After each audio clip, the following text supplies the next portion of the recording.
കുട്ടനാട്ടിൽ കിഴിവില്ലാതെ നെല്ല് സംഭരിക്കാൻ മില്ലുകൾ തയ്യാറാകാത്തത് കർഷകരുടെ ആശങ്ക കൂട്ടുന്നു. 1 ക്വിന്റൽ നെല്ല് സംഭരിക്കാൻ 4-5 കിലോ കിഴിവായി കൊടുക്കണം. തകഴി കൃഷിഭവൻ പരിധിയിലുള്ള 700 പാടത്ത് 10 കിലോയാണ് മില്ലുടമകൾ കിഴിവ് ആവശ്യപ്പെട്ടത്.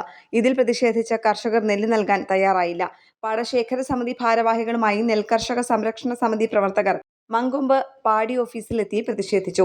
ചർച്ചയെ തുടർന്ന് അമിത കിഴിവ് ആവശ്യപ്പെട്ട മില്ലിനെ മാറ്റി പ്രശ്നം പരിഹരിക്കുകയായിരുന്നു. പകരം നെല്ലെടുക്കാനുള്ള മില്ല് കർഷകർ തന്നെ കണ്ടെത്തി സപ്ലൈകോ അധികൃതരെ അറിയിച്ചു. മുട്ടാർ കൃഷിഭവൻ പരിധിയിലുള്ള ആനാറ്റുപുറം, ചൂതനടി, പടിഞ്ഞാറെ ബ്ലോക്ക് പാടശേഖരത്തിലും കിഴിവ് ആവശ്യപ്പെട്ടതിനെ തുടർന്ന് നെല്ലെടുപ്പ് തടസ്സപ്പെട്ടു.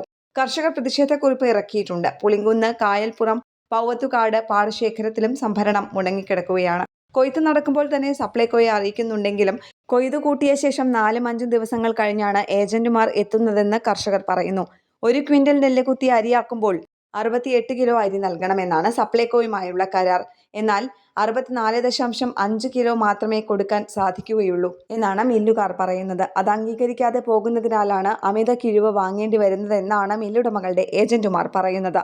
കിഴിവില്ലാതെ നെല്ലെടുക്കാനാകില്ലെന്ന് മില്ലുകാർ പറയുന്നു. ജില്ലയിൽ ആകെ 15% കൊയ്ത്തു മാത്രമാണ് നടന്നിട്ടുള്ളത്. ഇടയ്ക്കിടെ വേനൽ മഴ അപ്രതീക്ഷിതമായി എത്തുന്നത് കർഷകരെ ആശങ്കയിലാക്കുന്നു. വൈകുന്നേരങ്ങളിൽ മഴക്കാർ കാണുമ്പോൾ തന്നെ കർഷകർ പാടത്ത് കാവലാണ്. വേനൽ മഴ കനത്താൽ കർഷകരുടെ ദുരിതം ഇരട്ടിയാകും. വളരെ കുറച്ച് മില്ലുകാർ മാത്രമാണ് ജില്ലയിൽ സംഭരണം നടത്തുന്നത്. ന്യൂസ് ഡെസ്ക് കേരള പ്രണാമം.